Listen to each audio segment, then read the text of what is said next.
اور تیسرے پروگرام میں آپ کو کہا تھا کہ انشاءاللہ اس کے بعد ذات باری تعالی اور صفات باری تعالی سے متعلق ایک مسلمان کو کیا عقیدہ رکھنا چاہیے اور کیا درست عقیدہ ہے وہ آپ کی خدمت میں عرض کیا جائے گا، لہٰذا آج اسی کا آغاز کریں گے۔ تو آج کا پروگرام ہمارا ذات باری تعالی اور صفات رب العلا کے بارے میں ہے کہ اللہ کی ذات کے بارے میں ایک مسلمان کو کیا تصورات اور نظریات رکھنے چاہیے، اور اس کی صفات کے بارے میں کیا تصورات، کیا نظریات اور کیا خیالات ذہن میں ہونے چاہیے۔ کون سے ایسے عقائد ہیں کہ اگر اللہ تبارک و تعالیٰ کے ساتھ وہ ان کا تعلق قائم کیا جائے، ان کا اعتقاد رکھا جائے تو انسان دائرہ اسلام سے ہی خارج ہو جائے گا، اور کون سے اعتقادات ایسے ہیں کہ جن کا صحیح تصور انسان کو اللہ تبارک و تعالیٰ کے بے حد قریب کر دیتا ہے۔ لہذا یاد رکھیے کہ ہم اللہ تبارک و تعالیٰ کے بارے میں کلام دو جہت سے کریں گے، ایک اس کی ذات کے اعتبار سے، ایک اس کی صفات کے اعتبار سے۔ اللہ تبارک و تعالیٰ کی ذات کے اعتبار سے جب ہم کلام کرتے ہیں تو قرآن پاک کی تعلیم ہمیں یہی بتاتی ہے، یا قرآن پاک اسی چیز کی تعلیم دیتا ہوا نظر آتا ہے کہ اللہ تبارک و تعالیٰ کی ذات کے بارے میں غور و تفکر یہ ممکن نہیں ہے، اور اللہ تبارک و تعالیٰ کی ذات کے بارے میں غور مت کرو بلکہ اس کی صفات کے بارے میں غور کرو۔ مسند امام احمد بن حنبل کی یہ روایت واضح ہے کہ نبی کریم صلی اللہ علیہ وسلم نے فرمایا کہ اللہ کی ذات کے بارے میں غور مت کرو، اس کی صفات کے بارے میں غور کرو، اس لیے کہ عقل اس کی ذات کا ادراک نہیں کر سکتی ہے۔ چنانچہ اب پہلی بات تو یہ کہ اللہ تعالیٰ کی ذات کے بارے میں ایک مسلمان کو کیا عقیدہ رکھنا چاہیے اور اس کی ذات کے بارے میں کون سے تصورات قائم۔ تو سب سے پہلے اللہ تعالیٰ کی ذات کے بارے میں مسلمان کے ذہن میں فقط صرف اتنا تصور رکھنا جائز ہے کہ اللہ تبارک و تعالیٰ کی ذات موجود ہے اور وہ اپنے علم اور قدرت کے اعتبار سے پوری کائنات کا احاطہ کیے ہوئے ہے۔ احاطہ مانے گھیرے ہوئے ہے۔ اللہ تعالیٰ موجود ہے اور اپنے علم اور اپنی قدرت کے اعتبار سے پوری کائنات کا احاطہ۔ پہلے اس کا جز لیجیے، اللہ تعالیٰ موجود ہے۔ میں نے نہیں کہا کہ اللہ تعالیٰ ہر جگہ موجود ہے، کیونکہ اس کو فقہاء اسلام نے منع فرمایا، کیونکہ جگہ کا تصور اللہ تبارک و تعالیٰ کے لیے محال ہے۔ قرآن عظیم میں اللہ تعالیٰ سورہ شورى میں آیت نمبر 11 ہے، ارشاد فرماتا ہے کہ لیسا کمثلہ شیء، اللہ تبارک و تعالیٰ کی مثل کوئی شے نہیں ہے۔ تو ہم چونکہ ایک جگہ گھیرتے ہیں، باقاعدہ ایک جگہ میں ہوتے ہیں، اور جو چیز جگہ میں ہوتی ہے ایک تو اس کی طرف اشارہ کیا جا سکتا ہے، اور دوسرا وہ جسم ضرور ہوتا ہے، یعنی جو بھی چیز جگہ گھیرے گی وہ جسم ضرور ہوگی۔ اور جسم کی تعریف یہ ہے کہ جسم اس شے کو کہتے ہیں جو لمبائی، چوڑائی اور گہرائی میں کٹ جانے کو یا تقسیم ہو جانے کو قبول کرے، اسے جسم کہا جاتا ہے۔ لہذا اگر اللہ تبارک و تعالیٰ کے لیے کوئی جگہ کا تصور رکھا گیا تو ایک تو اس کی طرف اشارہ کیا جائے گا، جب اشارہ کیا جائے گا تو اس کے لیے ایک خاص سمت متعین ہو جائے گی۔ سمت 6 ہوتی ہیں، اوپر نیچے آگے پیچھے دائیں بائیں، تو اللہ تعالیٰ کے لیے سمت کا تعین بھی منع ہے، جیسے اس پہ بھی دلیل آئے گی۔ اور دوسرا جب ہم جگہ کا تصور رکھیں گے تو اللہ تبارک و تعالیٰ کے لیے جسمانیت کا تصور آئے گا، اور جب اس کے لیے جسمانیت کا تصور آئے گا تو پھر یہی تصور ساتھ میں اس کے ساتھ یہ بھی تصور آئے گا کہ شاید اللہ تعالیٰ کی ذات تقسیم ہو سکتی ہے، حالانکہ اللہ تبارک و تعالیٰ تقسیم سے بالکل پاک و صاف ہے، اور وہ کسی جگہ میں نہیں ہے، اس کی وہ جسمانیت سے پاک و صاف ہے۔ لہٰذا یہ نہ کہا جائے کہ اللہ تعالیٰ ہر جگہ موجود ہے، صرف اتنا کہیں کہ اللہ تبارک و تعالیٰ کی ذات موجود ہے۔ جگہ کا تعین اس کے لیے جائز نہیں، اور اسی طرح کسی سمت کا تعین، جہت کا تعین بھی جائز نہیں۔ کوئی ایک مخصوص ہم اس کے لیے کہہ نہیں سکتے کہ وہ آگے ہے، پیچھے ہے، دائیں بائیں، اوپر نیچے۔ ان تمام تصورات سے قطع نظر اللہ تبارک و تعالیٰ کے لیے ایک موجودگی کا تصور بس ہم ضرور رکھیں گے۔ دوسرا حصہ تھا کہ وہ اپنی پوری کائنات کو علم اور قدرت کے اعتبار سے گھیرے ہوئے ہے۔ تو علم اور قدرت کا جب ہم نے لفظ کہا تو اس کا مطلب ہے کہ اپنی ذات کے اعتبار سے اس نے نہیں گھیرا ہوا، ورنہ پھر وہی جسمانیت کا سا تصور آئے گا۔ جیسے اب میں اس کا احاطہ کر لوں، اس کو گھیر لوں، تو میں نے اپنی ذات کے اعتبار سے اس کو گھیرا ہے، اور میں ایک جسم ہوں۔ اگر اللہ تبارک و تعالیٰ کے لیے تصور رکھا جائے کہ اللہ تعالیٰ نے اپنی ذات کے اعتبار سے پوری کائنات کو گھیرا ہوا ہے تو پھر وہی ایک جسم کا سا تصور آئے گا، اور یہ مناسب نہیں ہے، بلکہ یوں کہا جائے گا کہ اللہ تعالیٰ اپنے علم اور قدرت کے اعتبار سے پوری کائنات کو گھیرے ہوئے ہے۔ علم کے اعتبار سے گھیرنے کا مطلب یہ ہے کہ وہ ذرے ذرے کا علم رکھتا ہے، کوئی شے اس کے علم سے باہر نہیں ہے، اور قدرت کے اعتبار سے گھیرنے کا مطلب یہ ہے کہ وہ کائنات کی ہر شے میں ہر قسم کا تصرف کرنے کی طاقت اور قدرت رکھتا ہے، یعنی چاہے کسی کو زندہ کرے، کسی کو مارے، بڑا کر دے، چھوٹا کر دے، پیدا کر دے، مار دے، فنا کر دے، اسے کوئی روک نہیں سکتا۔ تو علم کے اعتبار سے گھیرنے کا مطلب کہ ذرے ذرے کا علم رکھتا ہے اور ہر وقت رکھتا ہے، اور قدرت کے اعتبار سے کائنات کو گھیرنے کا مطلب کہ پوری کائنات کے جس بھی چیز میں، جس بھی ذرے میں وہ تصرف کرنا چاہے بآسانی تصرف کر سکتا ہے، کوئی اس کو روک نہیں سکتا۔ بس یہ تصور رکھیے، اس کے علاوہ آنکھیں بند کر کے کوئی تصور ذہن میں لانے کی کوشش کرنا کہ شاید اللہ تعالیٰ ایسا ہوگا، یہ سخت ناجائز، اور کہا جائے تو یہ حرام بھی ہے، کیونکہ جب اللہ نے فرمایا کہ لیسا کمثلہ شیء، اللہ کی مثل کوئی شے نہیں ہے، تو یقینی سی بات ہے کہ پھر اللہ تعالیٰ کی ذات کا تصور بھی ذہن میں نہیں آ سکتا۔ پہلے بھی اس پہ ہم نے ایک دفعہ تفصیلی کلام کیا تھا کہ کسی بھی شے کا تصور تین وجوہات میں سے کسی ایک وجہ سے حاصل ہو سکتا ہے۔ مثلا آپ نے کسی شے کو اپنی آنکھوں سے دیکھا، جیسے پنکھا آپ نے دیکھا ہے، اب آپ آنکھیں بند کریں اور میں کہوں پنکھا، تو آپ کے ذہن میں فوراً ایک پنکھے کا تصور آ جائے گا۔ یا آپ نے کسی شے کو اپنی آنکھ سے نہیں دیکھا، لیکن کسی نے اس کے بارے میں آپ کو مکمل طور پہ خبر دی، جیسے میں کہوں میں چڑیا گھر گیا تھا، وہاں میں نے ہاتھی دیکھا، اس کی لمبی سی سونڈ ہوتی ہے، چھوٹی آنکھیں، بڑے بڑے کان ہیں، بہت بھاری جسم ہے، مثلا اتنی اونچی ہائٹ ہوگی میں اندازے سے بتاؤں ان کو، اور اتنے موٹے موٹے پیر اور چھوٹی سی اس کی دم ہے وغیرہ وغیرہ، تو آپ کے ذہن میں ایک تصور قائم ہو جائے گا کہ اچھا ہاتھی اس قسم کا ہوتا ہے۔ یا پھر تیسرا یہ ہوتا ہے کہ آپ نے ایک شے پہلے دیکھی ہوئی ہے اور کوئی شخص اس کسی نئی شے کے بارے میں بتائے جس کو آپ نے نہیں دیکھا، لیکن جس شے کو آپ نے دیکھا ہے وہ اس کو اس کی مثل قرار دے تو تصور ذہن میں آ جاتا ہے۔ مثال کے طور پہ آپ نے ہاتھی دیکھا ہوا ہے بالفرض، اب ایک شخص ایک باہر کے ملک سے آتا ہے، کہتا ہے وہاں پہ ہمارے ایک بہت بڑا جانور ہے، تو آپ نے پوچھا وہ کیسا ہے، تو اس نے کہا جیسے آپ کے یہاں ہاتھی ہوتا ہے بالکل ویسا،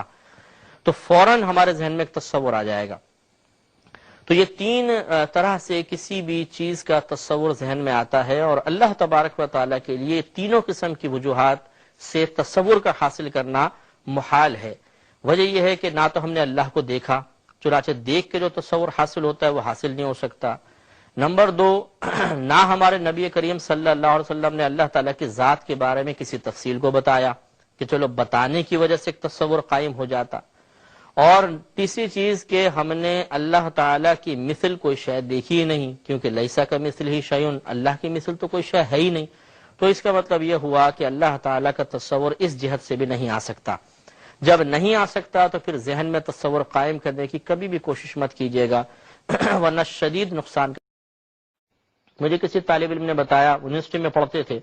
کہ کوئی ایک لیکچرار تھے، کوئی پروفیسر صاحب تھے، انہوں نے بچوں سے، لڑکے لڑکیاں تھیں وہاں پہ، ان سے کہا کہ بتاؤ آپ کے ذہن میں اللہ کا تصور کیسا ہے؟ تو یہ ایک سوال بہت ہی غلط سوال تھا، کہ اس کی وجہ سے یقینی سی بات ہے کہ ہر ایک اپنے ذہن میں کچھ تصورات قائم کرنے کی کوشش کرے گا اور سمجھے گا کہ اللہ تعالیٰ اس کی طرح ہے، حالانکہ وہ اللہ ہے ہی نہیں، اور ایک غلط تصور ذہن میں قائم ہو جائے گا۔ لہذا بعض نے تو کہا کہ ایسا لگتا ہے جیسے ایک بہت بڑے جسم والا آسمان سے یوں زمین کی طرف دیکھ رہا ہے، اس کی بڑی سی داڑھی اور سر پہ ٹوپی پہنی ہوئی ہے۔ تو معاذ اللہ ثم معاذ اللہ، اللہ تبارک و تعالیٰ کے لیے داڑھی کا تصور، پھر ٹوپی کا، پھر بڑے سے جسم رکھنے کا تصور،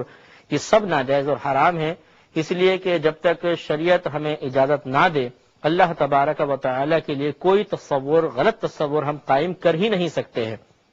یہ غلط ہو جائے گا۔ لیکن بہرحال یہ مثال میں نے آپ کو اس لیے اس قسم کی دی کہ اگر خدا نہ خواستہ آپ کے ذہن میں بھی شیطان کوئی تصور قائم کرنے کی کوشش کر رہا ہو تو اس تصور کو فوراً نکال دیجئے۔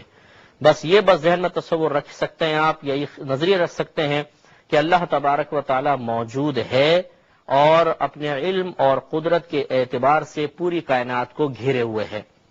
چنانچہ اس بارے میں آپ کو غور نہیں کرنا کہ اگر وہ موجود ہے تو اس کا جسم کیسا ہے، یا جسم ہے بھی کہ نہیں ہے، اس کی ذات کیسی ہے، کیا وہ شکل و صورت رکھتا ہے نہیں رکھتا، کیا وہ ہماری مثل ہو سکتا ہے کہ نہیں. تو یہ آپ ذہن میں کوئی خاکہ لانے کی کوشش مت کیجیے گا کہ لیسا کا مثل ہی شیء نے بتا دیا کہ اللہ تعالیٰ کسی شے کی مثل نہیں ہے. اور اللہ تعالیٰ کے علاوہ ہر چیز پر شے کا لفظ آپ بول سکتے ہیں، ہر چیز پر شے کا لفظ بول سکتے ہیں. تو معلوم ہوا کہ جب اللہ نے خود قرآن میں فرمایا کہ لیسا کمثلہ شیء، تو اس نے ہر اس تصور کی نفی کر دی جو کسی چیز کو دیکھ کر آپ کے ذہن میں قائم ہو سکتا ہے کہ اللہ تعالیٰ اس کی طرح نہیں ہو سکتا. اسی طرح اگر کوئی آپ سے پوچھے کہ اللہ تعالیٰ کہاں ہے، کیا آسمان میں ہے، کیا سامنے ہے، کیا پیچھے ہے، یا ہر جگہ ہے، تو آپ جگہ کا کوئی نام نہیں لیں گے. آپ کہیں گے نہیں، یہ کہنا غلط ہے کہ اللہ تعالیٰ ہر جگہ موجود ہے. یہ بھی غلط ہے کہ اللہ تعالیٰ عرش پر جلوہ افروز ہے. اگرچہ بعض چیزوں کا ظاہر، بعض آیات کا یا احادیث کے ظاہری مضامین سے ایسے ہی لگتا ہے کہ جیسے اللہ تعالیٰ عرش الہی پر ہے، اس لیے بعض کا نظریہ یہی ہے کہ اللہ تعالیٰ عرش الہی پہ براجمان ہے. لیکن ہم ان آیات کو یا احادیث کو متشابہات میں سے قرار دیتے ہیں، یعنی اس کا ظاہری معنی کچھ اور ہے اور اللہ تعالیٰ اور اس کے رسول کچھ اور فرمانا چاہتے ہیں. ظاہری معنی کا قصد و ارادہ نہیں کرنا چاہیے. اور اس کی وجہ یہ ہوتی ہے کہ باہم جب دو آیات یا احادیث اور آیات آپس میں ٹکراتی ہیں تو اس طرح کا مفہوم اخذ کرنا ضروری ہوتا ہے کہ دونوں پر مطلب دونوں کے معنی درست قرار دیں. ایسا نہ ہو کہ ہم کہیں آیت صحیح ہے حدیث غلط، یا حدیث صحیح ہے آیت غلط. تو چنانچہ جب اللہ تعالیٰ نے فرمایا کہ لیسا کمثلہ شیء، اللہ کی مثل کوئی شے نہیں، تو ہم تو ایک تخت پہ براجمان ہو سکتے ہیں، تو یقینی سی بات ہے کہ اللہ تعالیٰ ہماری مثل نہیں ہے تو وہ عرش الہی پہ براجمان نہیں ہوگا. لیکن چونکہ ظاہری الفاظ آ گئے تو ہم کہیں گے جیسے اس کی شان کے لائق ہے ویسے وہ جلوہ افروز ہے. لیکن یہ تصور قائم نہیں کر سکتے ہیں کہ وہ معاذ اللہ جسم کے ساتھ ایک تخت کے اوپر بیٹھا ہوا ہے. یہ اللہ کے لیے تصور قائم کرنا محال ہے. اس لیے فقہا نے منع فرمایا کہ اللہ کے لیے کوئی جگہ کا تصور قائم نہ کیا جائے. تو نہ آنکھیں بند کر کے آپ ذہن میں کوئی تصور لائیں گے، نہ اس کے لیے کوئی جگہ کا تعین کریں گے، اور اسی طریقے سے تیسرا یہ بھی آپ نفی یاد رکھیے گا کہ اس کے لیے کسی سمت کا تعین نہیں کریں گے، آگے پیچھے دائیں بائیں اوپر نیچے نہیں. یہ جو لوگ کہتے ہیں کہ جو اوپر والا جانے مجھے اللہ تعالیٰ کرم فرمائے گا، تو یہ اشارہ نہیں کرنا چاہیے. یہ غلط اشارہ ہے، اس لیے کہ اللہ تعالیٰ کوئی خاص پرٹیکولر آسمان پر یا اوپر نہیں ہے.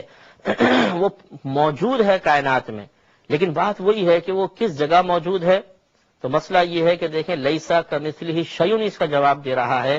کہ ہر جو ذات اس دنیا میں موجود ہے ہم اس کے بارے میں کسی نہ کسی جگہ کا تعین کر سکتے ہیں.